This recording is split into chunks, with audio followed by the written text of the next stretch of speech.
मैं एक बात बताऊंगा। एक मर्तबा इमाम मोहम्मद रहमतुल्लाह अलैह वो किसी सरमाएदार के पास चले गए, सेठ के पास। कहा यार मैं तंग हो गया हूं, कुछ मदद कर दो। उसने कहा मौलवी साहब कोई मदद मेरे पास नहीं है। इमाम मोहम्मद ने कहा कि मैं आया था, तुम मेरी जरूरत पूरा करो, मैं तुम्हें दो मसला बताना चाहता हूं। उसने कहा मौलवी साहब अपना मसला भी ले जाओ, हमें मसले की कोई जरूरत नहीं है, हमारे पास कोई पैसे वैसे नहीं है। इमाम मोहम्मद इमाम अबू हनीफा के शागिर्द हैं, इमाम मालिक के शागिर्द हैं और इमाम शाफी रहमतुल्लाह अलैह के उस्ताद हैं ये इमाम मोहम्मद। चले गए। अब इस सरमायादार को मुश्किल पेश आ गया। सरमायादार ने कसम खाया, जब उसकी बेटी की शादी हो रही थी, कहा अगर मैं पूरी दुनिया के खजाना अपनी बेटी की जहेज में न दूं, मेरे बीवी को 3 तलाक है। सुनो, मौलवी कहां काम आएगा? मौलवी बहुत काम आएगा।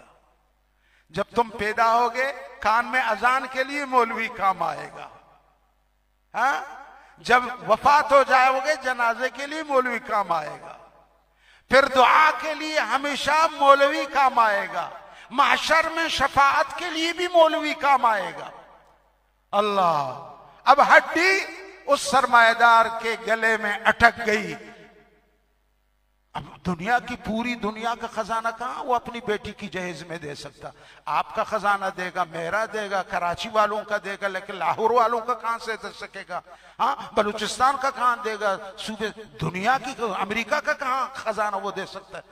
अब जिस मौलवी के पास गया कि मैंने तो ऐसी कसम खाई है, उन्होंने कहा जी बेगम की छुट्टी हो गई है। आपकी बेगम की क्या हो गई है? जरा जोर से बोलो। मैं तो जानता हूं इस बात से तो तुम सब डरते हो कि बेगम की छुट्टी हो गई है, इससे तो तुम बहुत डरते हो। लेकिन कभी कभी तुम्हारी बातें बेगम की छुट्टी होने की सबब बन जाती है। मैं अगर पूरी दुनिया की जहेज अपने बेटी के लिए जहेज न दूं, पूरी दुनिया की दौलत, मेरी बीवी को 3 तलाक। अब जिस मौलवी के पास जाता है वो कहता है जी वो कब से आपकी बीवी छूट गई है, बीवी चली गई है आपसे, अब कोई मौलवी इसको जोड़ नहीं सकता, 3 तलाकें दिए तुमने। किसी ने बताया अरे इतना क्यों सरगर्दान हो, जाओ इमाम मोहम्मद के पास जाओ ना, इमाम अबू हनीफा के शागिर्द के पास जाओ। इमाम मोहम्मद तो इसके पास आया था मदद लेने के लिए, इसने तो कहा मौलवी साहब आपके मसलों की हमें जरूरत नहीं। अब क्या करेंगे? छट्टी पड़ी हुई है गले में और रात के आधे हिस्से में कटकटा रहा है।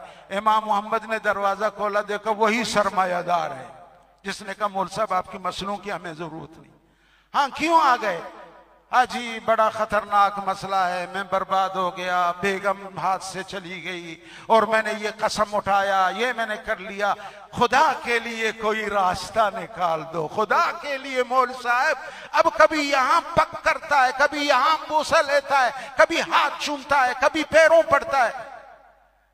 इमाम मोहम्मद ने कहा अच्छा ये मसला, जिस दिन मैं तुम्हारे पास आया था अपनी जरूरत के लिए, उन मसाइल में से एक ये मसला था जिसमें तुम अभी मुब्तला हो गए हो। उस दिन अगर तुम मुझे यानी वो कह देते, मुझे यूं न टकराते कि मौलवी साहब मसले की कोई जरूरत नहीं है, मैं ये मसला उस दिन तुम्हें बता देता, आज तुम पर ये मुसीबत ना आती।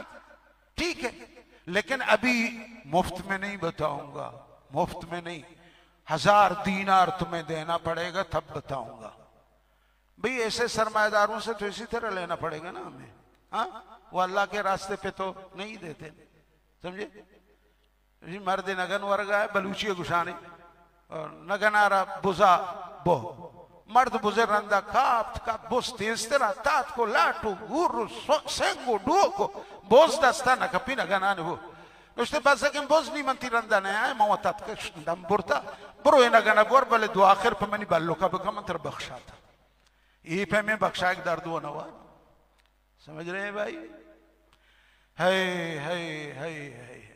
इमाम मोहम्मद ने फरमाया ओ ताजिर ओ दुनियादार, जाओ जब बेटी की निकाह करोगे अपने बेटी को कुरान मजीद का एक नुस्खा जहीज के तौर पे दे दो, तेरी बीवी तलाक से बच जाएगी। सब बोलो, एक कुरान दे दो, उस कुरान को दे दो जो मौलवी सुबह रात पढ़ाता है, जो मौलवी की दरसगाह में रखा हुआ है। मैं तुझे दे दूंगा, जाओ जहीज में इसको शामिल कर दो। दुनिया का कोई ताकत तेरे बीवी को तुझसे जुदा नहीं कर सकता। अल्लाह अकबर। दलील क्या पेश किया इमाम मोहम्मद ने?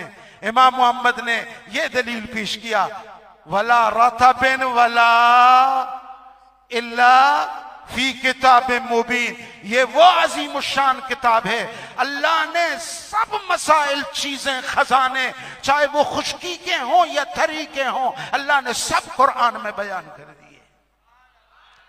ये दे दो, बीवी बच जाएगी। है इन चगला रक्स का नगा लगे छाप जो है, मैं तो बच गया। कहते हजरत दूसरे मौलवी मानेंगे आपकी बात?